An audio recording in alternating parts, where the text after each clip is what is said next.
Good morning, Western Bible Church. Good morning. We're moving along in chapter 3 of Galatians. You want to follow along with your Bibles up to chapter 3, verses 6 through 9 is the chunk we'll focus on today. As you work your way there, I do want to take the time to bring up the topic of the whole Bible, the Old Testament and the New Testament. And sometimes what we find is that most Christians tend to just focus and know and study and understand the New Testament. Nothing wrong with that. That doesn't make you less safe. That's not an option. However, if all you do is spend your time in the New Testament and you know nothing about the Old, you're really missing out. There is a bigger picture painted from cover to cover. There are connections, there are reasons for why stuff happens in the New Testament. It all goes back to the Old. You would just have a deeper appreciation and truly a better understanding of the New Testament itself if we spent more time in the Old. So, that being said, there's a couple lines in here that Paul is going to reference from the Old Testament. We'll kind of look at that. Here we go. Galatians 3, 6 through 9.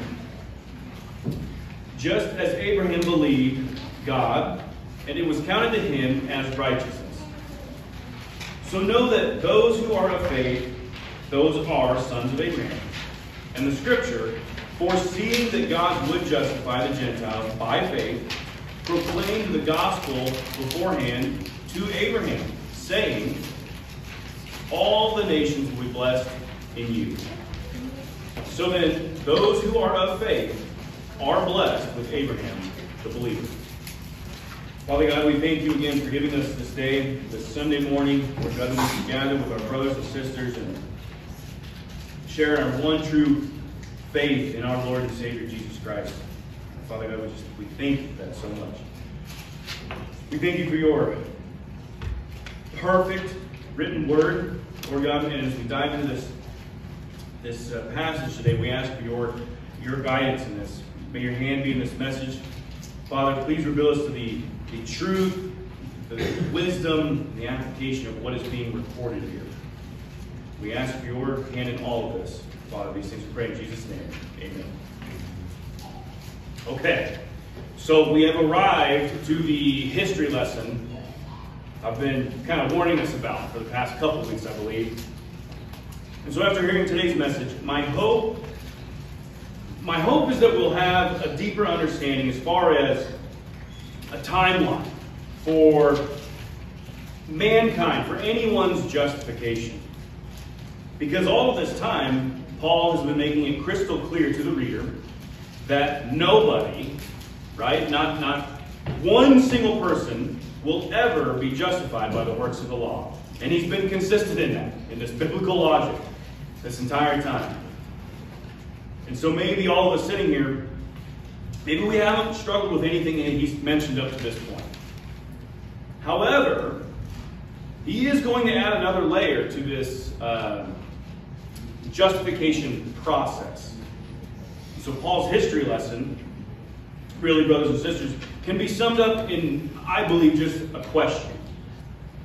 Has our receiving justification from God always been by faith and faith alone? Because really, that's the question being posed here.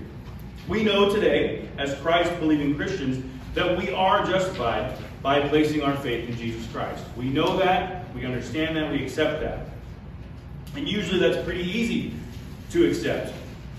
But for those who want to argue against that maybe it's faith plus fill in the blank, brothers and sisters, I would argue they just simply have not opened up their Bible. And so, what about those who want to know, well, what happened in the Old Testament? How were the people in the Old Testament saved? How were they justified? Because if it's justification by faith alone in Christ alone, well, then how were they justified? Right? Christ had not yet come. So who did they place their faith in? So you can see why someone who might not understand the Bible could get lost in asking some of these questions. And I'm not making fun of that person, because these are very good questions. Questions that really all of us should be able to give a reasonable answer to anyone who wants to actually discuss these things. Because, remember, Paul has been giving us sort of those two options to answer this question. Where did justification come from? And we know the true answer out of those two. But he asks, were we justified by works of the law or by faith? And the question can be applied to literally anything that we ever received from God. Were these things given to us by God by works of our own sinful, fallen flesh? Or is it a free gift given to us simply by believing in Him? And so to answer that question, to use those same two options again, works of the law or faith, Paul is going to give us that kind of good history lesson. And he isn't going to reference something that another apostle said. He's not even going to quote from his direct encounter with Jesus Christ, although he's going to use the living word. Paul actually is going to reference Old Testament scripture, showing us, and what I love about this, dear friends, is that he's going to show us just how far back justification goes. Looking at our first opening line, verse 6. Just as Abraham believed God, and it was counted to him as righteousness. So we remember the context that Paul is making this statement about Abraham. He just finished, in the passage prior, making a lot of comparisons or questions about works of the law and of faith. And he kept asking, how were these things done? How were these things brought upon man? Were they brought upon us by works or by faith? Did anyone receive the Spirit by works or by faith? How can you begin in the Spirit and then be perfected by works? The miracles you witnessed, he brought up the miraculous things they saw. Were they done by works of the law or by faith? And so Paul wants that question, that either or, right? By works of the law or by faith. He wants those things front and center of the reader's mind. This idea of what is it that brings these divine things to the common, wicked, sinful, fallen man? What brings those things? Is it the works of that same individual that I just described, wicked and fallen? Or is it the faith in God? And so, if any individual still wants to entertain that it's somehow possible that the answer is in fact works of the flesh, okay, Paul is going to take us way back to Old Testament to look at this issue. And so, who does he go to? He, of course, goes to our father of the faith, Abraham. Abraham is the first recorded person placing his faith in God Almighty. And not only that, we know, or I'm assuming all of us do know, if you do not, please go home and read it, Abraham's story. We all are aware of his story, and it tells us the amount of faith that he placed in God is astronomical. I mean, I don't have a fancy enough word for how amazing Abraham's faith was. So Paul says, just like Abraham believed God, and it was counted to him as righteousness. And that's a direct reference to Genesis 15. That's where he's quoting from. Paul isn't making up a scenario and then, sort of stretching the truth to make his point. He's not trying to paint some made-up scenario. He quoted exactly what he's referencing. And so we see that works never made someone righteous in the eyes of God. Now, we also see that it's always been that way, the way of faith, receiving these things. We see it's been that way clear back to the first recorded time faith was placed in God. Now, I've said that a couple times, that Abraham is the first recorded person to place faith. I do want to be clear, there are people before Abraham who have placed their faith in God. Hebrews 11 is absolutely crystal clear about that. Abel, Enoch, Noah, they had faith in God. But with Abraham, it is the first recorded time we see that a man was accounted righteousness. So Paul chose to use the big example, the father of our faith. You see, that has a lot more hitting power when you go to something like that, something that well known in the religion. And that it was by simply believing God that he was counted righteous. Just by believing. That's all it was. Not works, not a single work of the flesh. God told Abraham his plans and his promises, and all Abraham did was simply believe every single thing God said. Therefore, he was made righteous. That's it. There's no, you can't overcomplicate that. Simply by believing in God. And this is hard-hitting because Abraham is before the law. So it's literally impossible to bring divine things upon yourself through the works of the law, because if that's the case, Abraham's righteousness is a fraud, it's a scam. The law had not yet been given. So he literally couldn't do works of the law to try to earn salvation. It's not a possibility. All he had, and I love this, all he had is the same thing you and I have. Faith. And to take that faith and place it in God, because you simply believe everything he says, then you will be justified and have righteousness counted to you. It's so simple and so understanding. Paul lets the reader know what the position will be if they too are like Abraham. Looking at our next line, verse 7.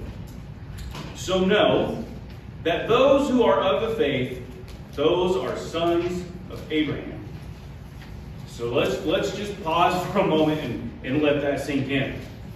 Because I want all of us to make sure we understand the weight of the statement that Paul just made. Paul just said those who are of faith, meaning anyone who has now placed their faith in God, anyone who's a believer, anyone who has been accounted true righteousness, they are the sons of Abraham. Not kind of, not half. They are. They are sons of Abraham. So brothers and sisters, do you have any idea how much that would have offended the Jewish crowds who have not been born again? You see, at this point, we know that the Jews are bringing in these false doctrines. That's why Paul's even writing this whole letter.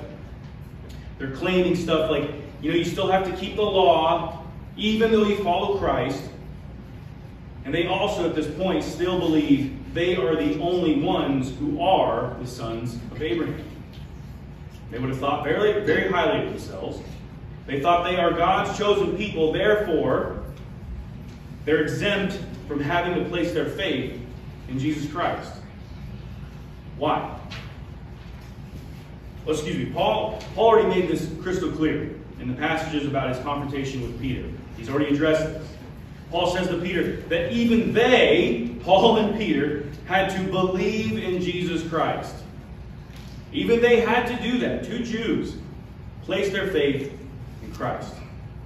Because no flesh will be justified by the works of the law. Paul has been consistent. I know it's the fifth time I've said it today. He's been consistent the whole time he's been writing this. No one will be justified by the works of the law. So imagine the reaction of the Jewish crowds when they hear Paul say that anyone who is of the faith are sons of Abraham. The word there used in the Greek for sons literally means descendants. That's what it means. So how in the world is that possible? You can see why the Jewish crowds hearing that would think, Paul, you're nuts. It's not possible. How is that possible for Gentiles to be literal descendants of Abraham? How are Gentiles, those who are not Israel, now considered descendants of Abraham, the father of the faith? Romans 9, we're gonna take a little rabbit trail here. Romans 9, actually gives us a very crystal clear, logical explanation of why this is the case. Romans 9, 6 through 8 says, and there's a couple big statements here. Romans 9, 6 through 8. But it is not as though the word of God has failed. He says that because, go read Romans 9, but there's a statement being said where a Jew would hear and go, wait a minute, so was God wrong? And so that's what that line is. But it's not though the word of God has failed. For they are not all Israel who are descended from Israel. That's a huge statement. Nor are they all children, because they are Abraham's seed. But, quote, through Isaac your seed will be named. That is, here we go. The children of the flesh are not the children of the God, but the children of the promise are considered as seed. Huge statements Paul is saying. God is not the one who failed if someone's not justified, first of all. Right? It is on the individual. The individual is fully responsible for their sin and for their judgment. The individual is not exempt from God's judgment, even if they were born ethnic Jew, if they are a descendant of Israel. Romans 9 just said, people are not part of true Israel just because they are born literally blood relative descendants of Israel. Just because they can track their family lineage directly back to Abraham by blood does not make them true Israel. That's big stuff that Paul is talking about there.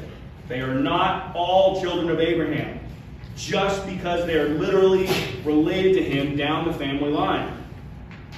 So how in the world can Paul say that anyone could be sons of Abraham?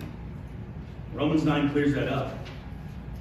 That's what Romans 9 is saying. It's not by blood relation that makes you of the promise. Right? That's the ultimate point that he's making here. But it's those that are children of the promise are now considered as part of the seed of not only Abraham, but God. And that's why this statement from Paul would have absolutely shocked the crowds he was talking to.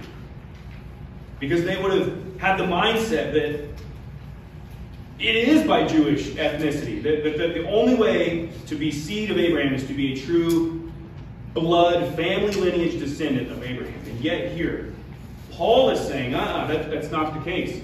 The true seed of Abraham, true Israel, is that it has nothing to do with a person's physical lineage and everything to do with their spiritual inheritance they receive from the Holy Spirit. And so that's why Paul is bringing this up now. It's to remind the reader, those who are of the faith, those who have been born again, they are the ones who are truly sons of Abraham and of God.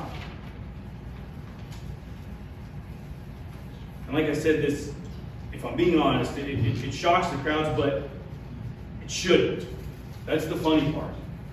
That shouldn't have shocked the group that Paul is writing to, because Scripture has always been clear about that topic. Even in the Old Testament, and that's the scriptures they would have had at hand. It has never changed. This idea of faith bringing the God's justification to mankind, that process, it's always been that way. It's always been clearly laid out in the Scriptures, clearly from the beginning. And we see the mention of that here in our next line, verse 8. Paul says, and the Scriptures, foreseeing that God would justify the Gentiles by faith, get this, proclaimed the gospel beforehand to Abraham. The Scriptures proclaimed the gospel to Abraham, saying, all nations will be blessed in you. Old Testament, the gospel beforehand was proclaimed to Abraham, saying all the nations will be blessed in you. The Scriptures have always wrote about the coming of our Messiah. Christ was to come. He was to go to the cross. He was to die for his people. That's always the plan. And that's always what Scripture we're told. And get this. it wasn't just about the Jews. Paul says this message in the Holy Scriptures foresaw God would justify even the Gentiles by this free gift, all by faith in Jesus Christ, God in the flesh. Because, again, the Jews at this time would have been telling these Christians, the Gentiles, that they're wrong, right? They would have been telling these churches they can't be made righteous or they can't be a part of Abraham's seed unless they're keeping the law just like they are. And they certainly would have been spreading the lie that, God made a covenant with Abraham and his direct physical descendants, ethnic Israel. But that's just simply not true, brothers and sisters. What is awesome is that they, the Jewish crowd trying to persuade the churches at this point in time, they would have tried to point to Abraham themselves. Of course, that's the father of the faith. They would go to that. And they would point to the covenant between Abraham and God as proof that it's only for the Jews. And Paul wants the reader to actually kind of go ahead and look at that exact same argument. Because it actually proves the point that all can be seed of Abraham, regardless of direct physical lineage. Paul wrote, Scripture always foretold that God would justify even Gentiles by faith. It was always there. And then he follows up with the reference that proves it was for both Jew and Gentile. He immediately follows that with, Scripture even foretold that God would proclaim the gospel beforehand to Abraham, saying, all nations will be blessed in you. Paul's point here is that the true gospel message, this grace to both Jew and Gentile, it was always part of the plan. Christianity isn't some new religious cult that's being invented and then shoved into the Scriptures. Paul says this has always been the case. It's always been in there because the Scriptures had always spoke on that. Therefore, when Abraham was given the gospel and told all nations will be blessed in you, what that meant was that anyone who is of the faith is his seed. And so it concludes that because anyone can be of the faith, then they will be blessed through Abraham. The gospel was always part of the plan, and it was always for everyone. Paul is referencing Genesis chapter 12 here, again showing how he can go all the way back to the Old Testament to prove this case. Genesis chapter 12, where God told Abraham, through him all nations will be blessed through him. And this is long, brothers and sisters, long before the Mosaic Law was given. Again, proving it has always been by faith. Because it was certainly by faith that Abraham was blessed. And so, naturally, maybe one of the questions is, well, that was between Abraham and God. Right? That was so long ago. What about us now? Because surely the processes have changed. How do we receive God's blessing? And see, it was that lie that was sneaking into the church at this time. That now it is works of the law that will bring these things. Well, with that logic in our mind, let's look at our closing line of Scripture, verse 9. So then, I like that, right? Everything Paul says, so therefore, those who are of faith are blessed with Abraham, the believer. You see the argument that Paul just made by working through all of today's passage? Just a quick paraphrase, everything we looked at today. The Old Testament law loyalist Jews were sneaking lies into the church.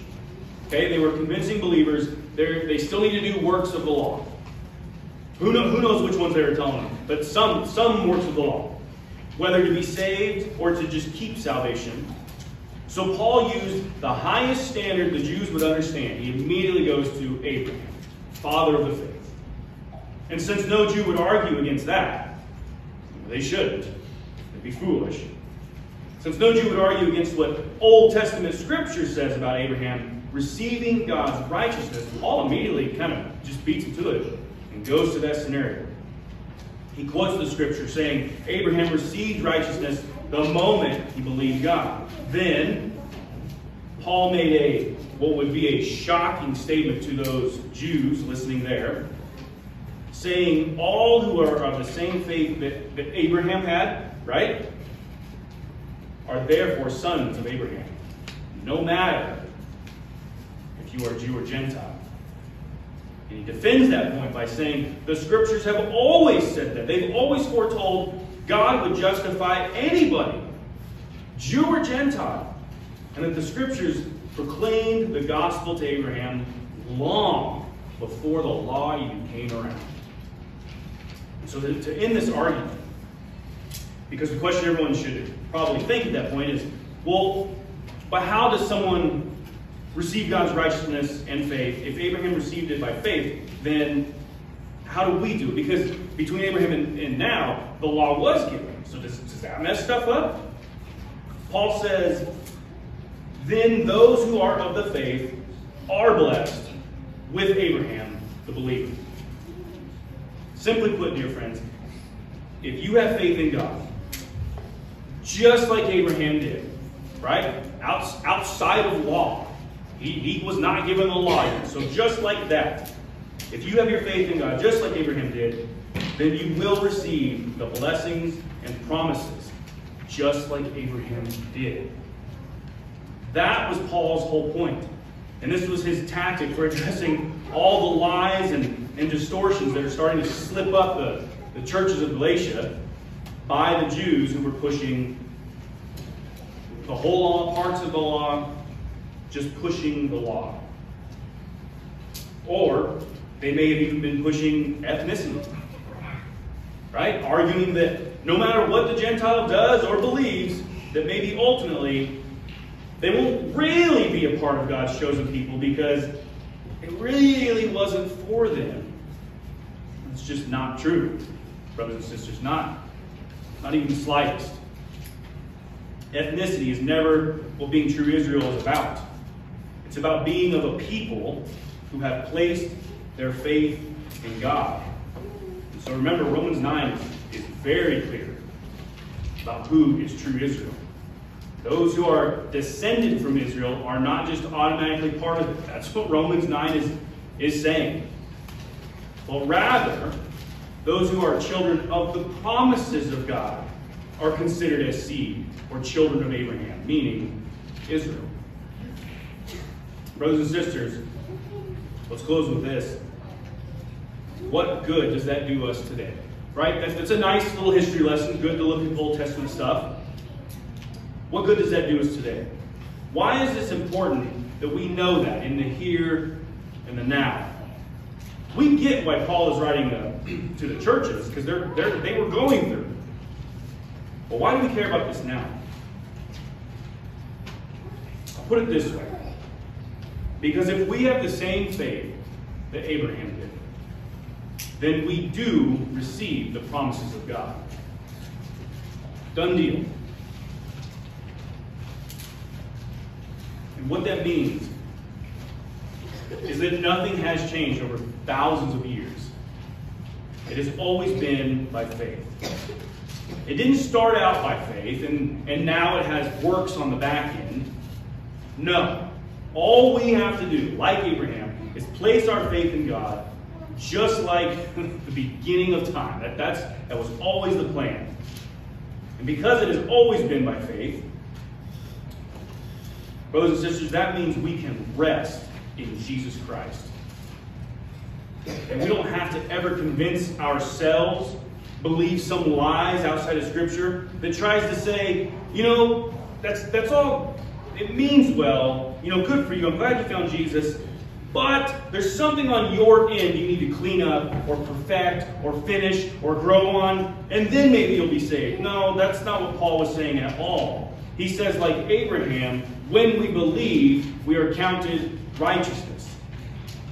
And so we don't have to buy into these laws or these lies about us coming short or trying to pick up some work on the end to finish or perfect our salvation.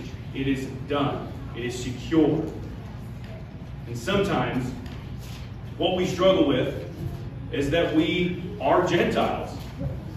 Sure, and sure you are saved. But sometimes doubt can creep in. And sometimes we'll think, well, I'm really not part of God's chosen people, right? That was for an ethnic group long ago. Brothers and sisters, I'm here today to tell you that's just not true. God told Abraham, all nations will be blessed through him. This gift of faith, like Paul says, it was always for everyone. Now I want to be clear too, because I'm not into replacement theology. You can look that up later if you want to. Basically it's this. I do not adhere to the doctrine of replacement theology, meaning the church replaces Israel today. That's not what I'm preaching today. But Scripture is clear. We are grafted in. And we are a part of it. Case closed. We are a part of true Israel. We are in that group. And it's because of our faith in Jesus Christ that is declared God's chosen people. So I hope we never forget that. Right? May we cling to the fact that we have received the promises now. And may we never doubt or let lies creep in as if we're just no more than adopted children that aren't full recipients of God's promises. Yes, brothers and sisters, we are adopted. But we have a place at the table inside the house of God. Amen?